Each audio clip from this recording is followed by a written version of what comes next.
Back. Sorry, music was a bit loud there. Gotta get everyone into this lobby and get this party going for the last series today. The last best of 5. Gonna be Ting's own Neeb. Even though he's not a defending champion because he didn't have anything to do with Season 1, he's still kind of a defending champion in terms of the fact that he is representing Ting. So we'll see how he does here versus Bly. But this is PvZ, best of 5. And this one will be really interesting because I think for me and everyone else, like, huge favoritism's got to go towards Neeb, right? Like, the guy looks untouchable. He had that one bad series and looked kind of depressed almost with the way he had tweeted at DreamHack. But at the same time, it was cool to see everyone on Twitter like console him. Like, no, dude, you're good. Like, shut the fuck up. You're better than you know.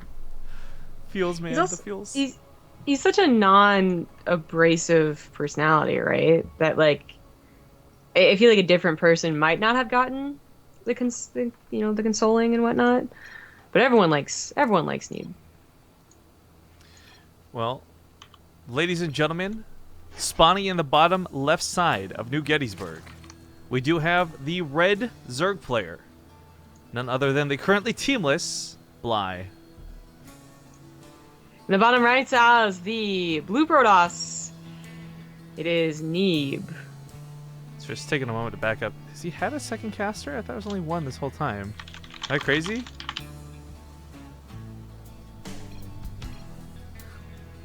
Okay, anyways, whatever.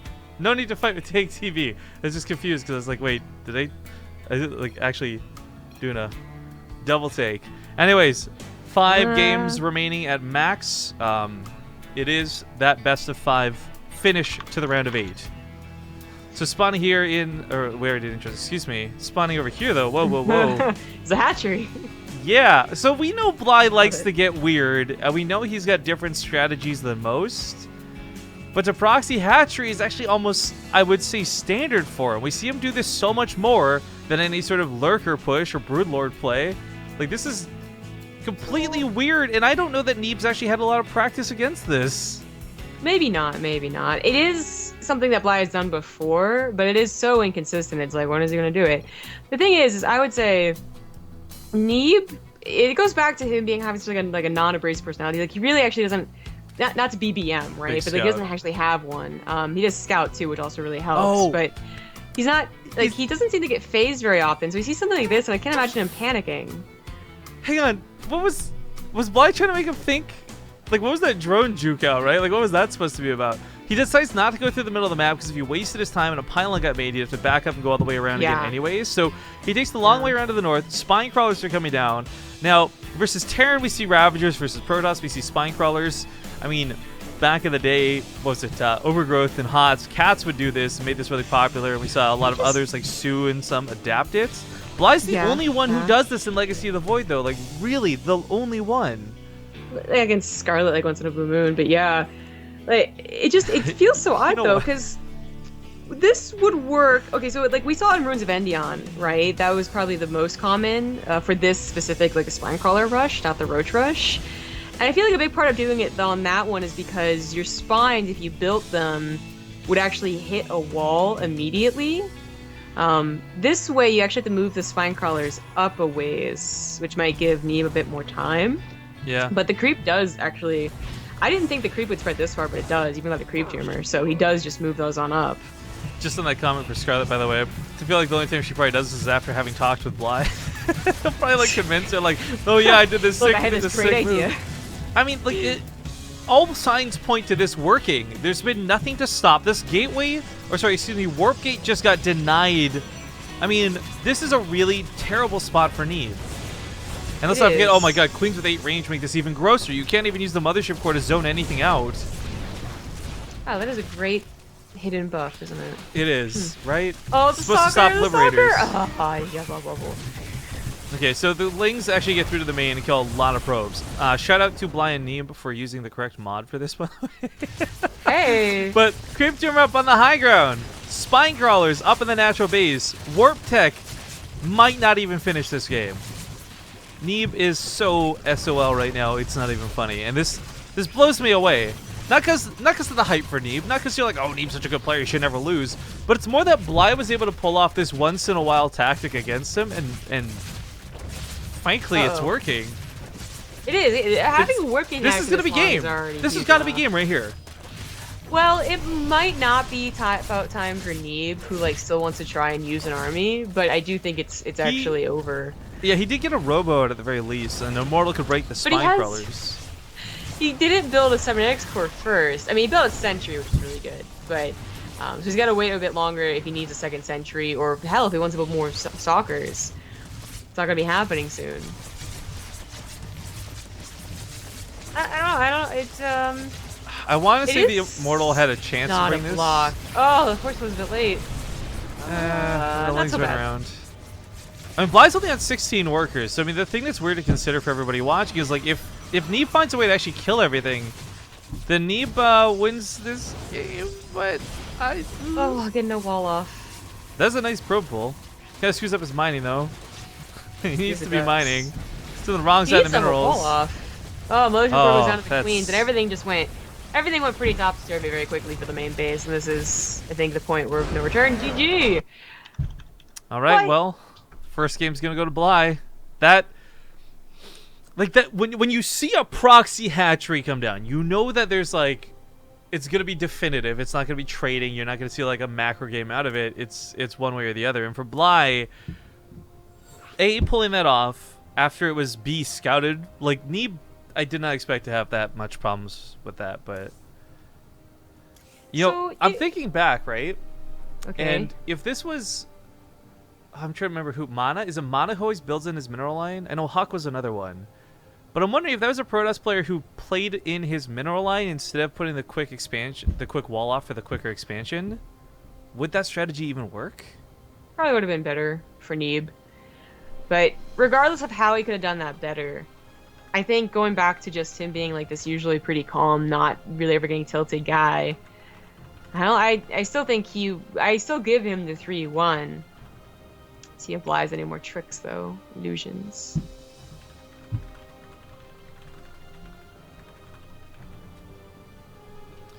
But okay, well, we're gonna hop into Frozen Temple for game 2. And we'll see how this could possibly, I don't know if you heard that. That sounded like something broke upstairs. I did hear it. I thought your mic fell over. Yeah, me too, right? Like the roofers. I'm sorry, guys. It might get loud again. I'm so sorry that I was hoping that this would maybe be a little bit closer to being over by the time they started. Anyways, game number 2, best of 5 continues here. Spawning in the bottom right. He's actually up 1 game. Ladies and gentlemen, it's going to be the European Zerg Bly. And top left as the Blue Protoss, he is Neeb. Now, I want to talk a little bit about server preference for a moment, because Europe to North America and vice versa like sucks for a lot of players. For whatever reason, Neeb has never really seemed to have trouble with that. And I don't think that's because he's a face-rolly Protoss who doesn't care about micro, for example, but he's regularly in many of the other things we've cast and in group stages for this said, I really don't mind. It does not bother me. My ping is not that bad playing to Europe. So he's got some really good internet. So I just want to comment quickly and debunk anything that's going to be like, oh, well, Bly only won that game because Neeb couldn't micro because he's on Europe or anything like that. It would not matter for somebody like Neeb. Yeah. If Neeb does lose this game, and then the next, like, say he gets 3-0'd in a crazy world because of the hatchery again. Fool me once, Bly. Shame on me. I don't think he fools him again. Well, the problem is that he's already starting to build improperly again. He's okay. Well, not only that, but he's pylon block, thinking he's really screwed up Bly. But Bly's like, okay, I didn't want that base anyways. Like, yeah, he hasn't started the main yet. This could be problematic. But so really quickly, the hypothetical. This might be a lot. I mean, it might be Bly, and he just is like, oh, Bly, you silly. Okay, I'm gonna be countered by you. Fine, whatever. But I wonder if this says anything to him actually being kind of in a depressed state of mind right now after his last tournament run. This would certainly not help being 3-0'd, if that even is the case. I actually don't know. I haven't seen the replay count or anything like that. But it's not looking so great. I think he finally got to the main base. Yeah, he finally did, and sees something suspicious is up, but still does not see the hatchery. Well, so here's the big difference between last game and this game. The wall was really wide and separate, so you had 2 different pylons that were both very vulnerable, very big, important targets that did, of course, get him a lot of loss in that game. This time it's 1 consolidated point. Yes, that means the spine crawlers can also hit everything a little bit easier, but it also means Neeb doesn't have to split his defenses on 1 ramp. So this one Zealot, for example, can hold position, and Lings won't be able to run by. You won't have things getting to the main as easily. You won't have things tearing down that wall as easily. Mm-hmm. Like, sees everything. Knows for sure where everything is coming from, how close it is. And we'll cancel the Nexus to exchange for more gateways. Actually, he's gonna replace everything. I don't know. I mean, just giving up the natural. I like the idea of trying to get ahead of the problem, right? Like, that's not an issue. He's consolidated to say, I'm going to lose the wall. I'm going to give up the entirety of the natural. Fine. But to be investing in, like, the second Cyber Core, for example, I don't know. Yeah, and it's not a wall off either, so we have to go back to that other problem. Yeah, that too. Gateway or Warp Gate's gonna get shut down once again. Bly, there's no way this works twice in a row, does it? I think it does. I think Neeb actually does not know how to respond to this. This is not an imbalanced build that like Bly uses all the time to get free wins. We've seen other people do it. It's the building placement, the we'll call it greed, even though it's not really greedy. The more standard play from Neeb just being pounced upon by Bly. I really don't think that giving up the natural base, even if you had a bad build, is the way to go. It does seem to be that if you're ever broken on a natural base, you just lose. So it just, to me, is already like, okay, I guess he's lost. He like gave up his natural base, as opposed to having any contention over it. So, oh my god, I don't know what the third map is, but if it's anything else, like, I guess you could do it on any map. Maybe not like Frost. I hope the next match is Frost. I feel like that's Bly in a nutshell, right? This is the guy who likes Dassen Station. He's the only one who voted positively for it. He's like the only one who would be like, yeah, I can do this on any map. But look at this, like the robot, the Immortals, like it's progressing better for Neeb. It's still just as bad though. The Immortal can take care of the Spine Crawler, so you do want the Immortal, but it can't take care of Lings. No, but see, that's what I'm saying. Like this game, like if it happens a third time, I don't think he dies to it. The first game was terrible. This game's a little bit better. Third game progressively should mean that Neeb's not in trouble. I don't even know it is that much better. We'll see what he can do. He has SimCity on his side, so I guess that in that aspect it is a lot better. There's the reminder, though, and it needs to really be reminded that if he does clean everything up, and it's a big if at this point, Bly doesn't have anything else at home. There's no more tech, there's no second base, there's nothing. It's everything or nothing for Neeb, and or for Bly attacking into Neeb, rather.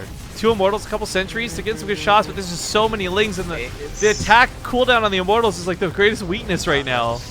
Oh god, the Spine Crawler can't get up. This is disgusting. This is wonderful. It depends what your point of view is, but this is a fun game to watch. Yeah, it's very frustrating for Neeb, though. And like it almost looked better, but in the same aspect, like he gave up so much so easily in the natural and. Transfuses are. But it's hard to hold. Transfuses are being a real, almost BM thing to do at this point. Yeah, this is all gonna go down. This is worked for Bly again. Very nicely done. This is something too where it's an insane upset in, I don't even care in the schemes of like Partoofs or anything, but in terms of me seeing somebody play versus Neeb, to see Bly of all people playing versus Neeb 2-0 up? This is crazy. But all right, well guys, those are 2 very fast games, but we're still gonna put a break in. So small commercial break, and we'll see you for game 3, which I'm hoping won't be the last one when we return.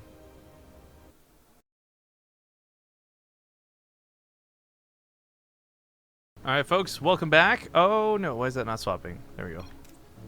Awkward game scene was awkward, but I didn't think I'd be introducing him like this. Ladies and gentlemen, in the top right, he leads 2-0 and right now is truly on fire.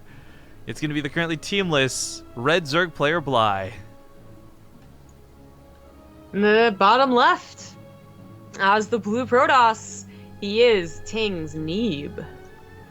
Now, Bly is sending a drone around the long way on the map to avoid getting scouted, so is it really third time's the charm? Do you think he gets away with this for a third time?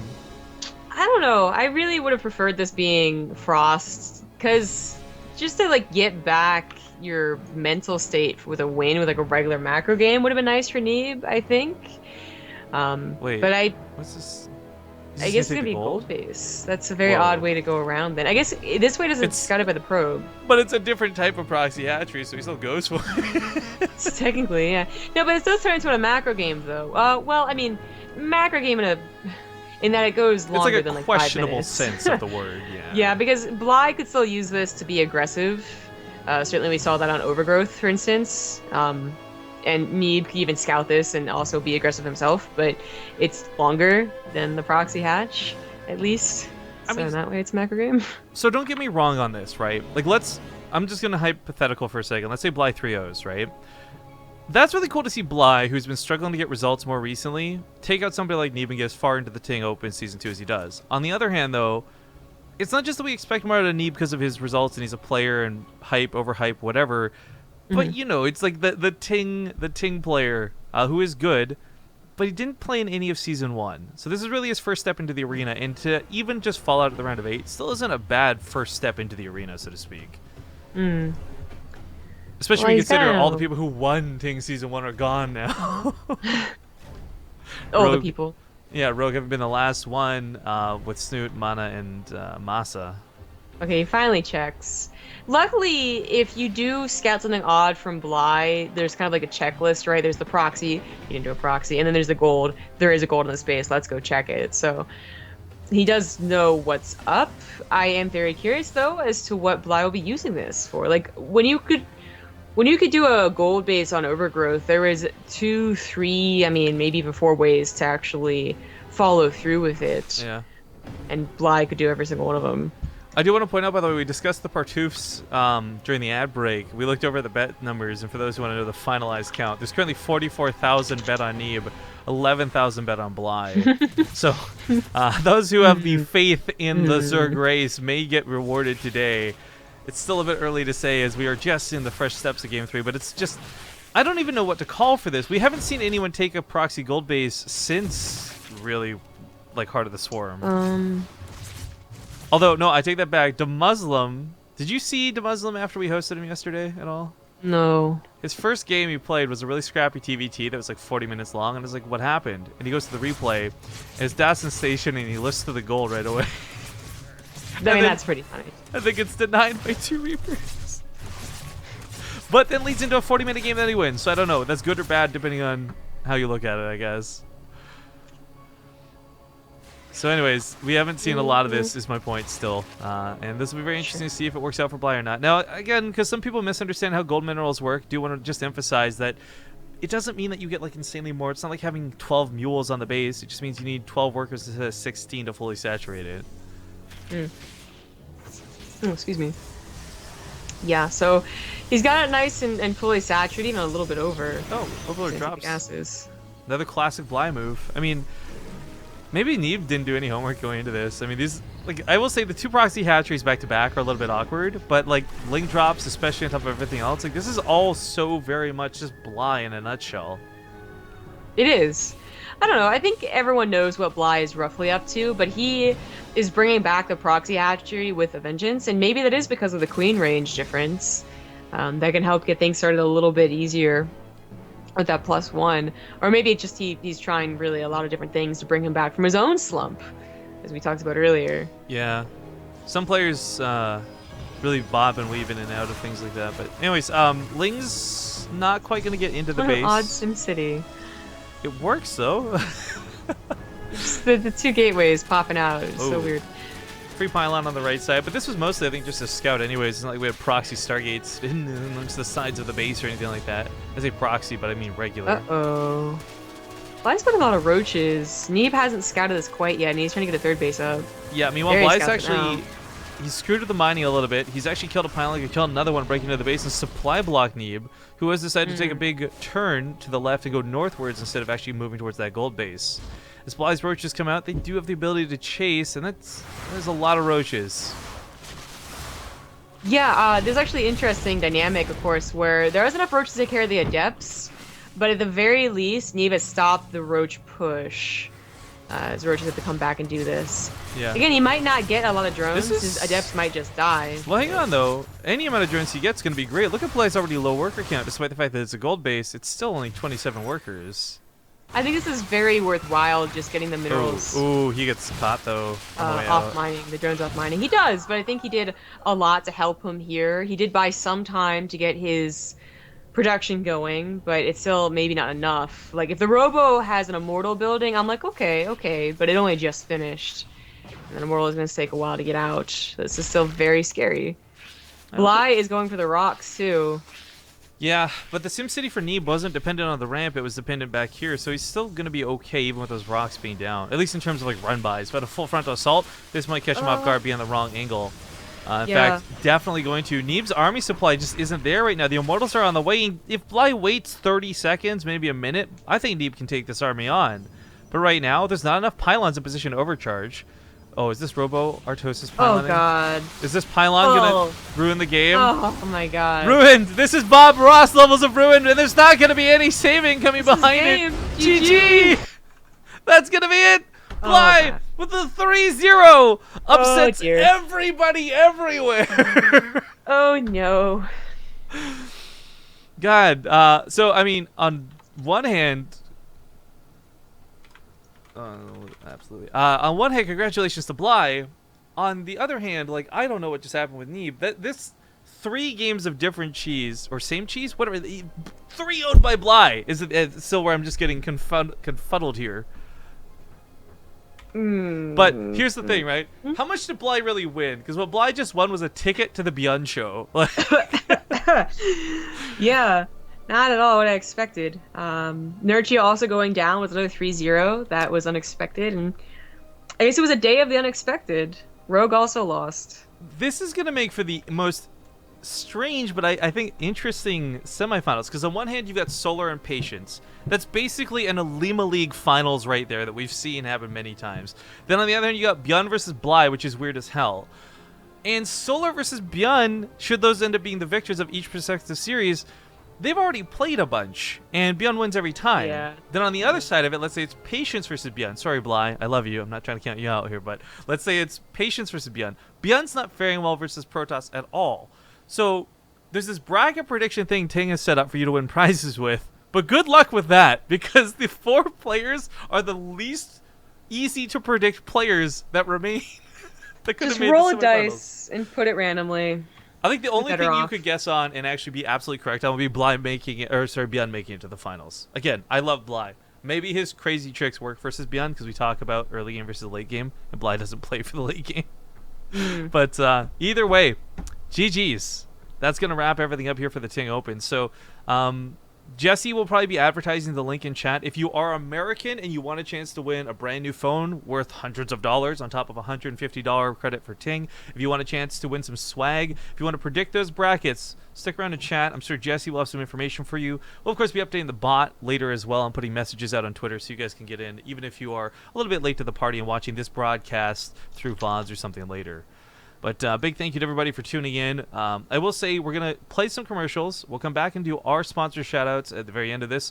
But we're going to probably be hosting TLO next. He's started his stream up, so big love to that guy. He's been hosting us a lot lately, too. So if you want to get a jump on things and head on over, that's who we'll be hosting. But we'll be back in 2 minutes, and see you guys soon. Alright guys, thanks for watching that very last break for the day. Lots of discussion and chat about that last match, and people were saying Bly the new Foreign Hope.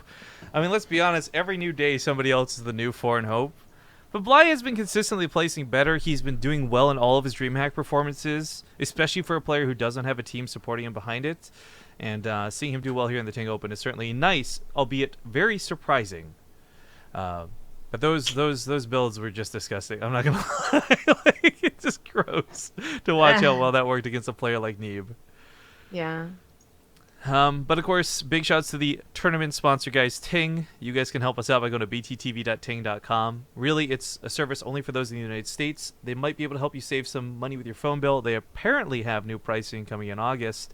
But the biggest appeal is if you're around Wi-Fi all the time, if you don't use your data all that much, they might be just what you're looking for to save some money. So make sure to check out the website and claim that $25 in credits. Our sponsors, of course, need some love, so big shout-outs to them for supporting us. Chairs for Gaming, you guys should know the deal. If you want a chair from Canada or the United States, you can go to chairsforgaming.com or chairsforgaming.ca. G2A will get you games cheap if you want to check out that website and use the promo code BASE. You'll save 3% off on any purchase you make over there. Corsair, you guys know the deal. We're still working on trying to get promo codes with them because I think promo codes are a lot easier to share, but if you just scroll down below the links specifically on our Twitch page, clicking on those lets them know you came from BaseTradeTV. And last but not least, Yord, Gonna actually quickly check where we're at. Woodwatches.com/base. You guys can see this publicly because they're awesome and have agreed to transparency with our partnership. So we were at last count 4 watches sold. See if we're still in the same spot. Still in the same spot, but when that meter reaches 1,000, we'll be able to do another cool tournament like the Civil War, or maybe something a little more standard. I don't know. I really like that board game aspect, though. I want to refine that and do like a really big tournament with that style sometime. We wouldn't even have to cast all the matches either. We could have like 4 different teams all going at it simultaneously or something. Oh, really? That would be hell to coordinate, but I think it'd be fun. Anyways, I gotta stop here because we got a 40 gig video file, guys, to render. So, Zion, any final words before we go? Follow me on Twitter at CG Gaming. Okay, and thanks again for watching, everybody. Have a great day, and once again, we will be hosting TLO, so head over to his stream and give him some love. We'll see you tomorrow for the finals of the WCS Passport server qualifiers for DreamHack Montreal. Bye. Bye.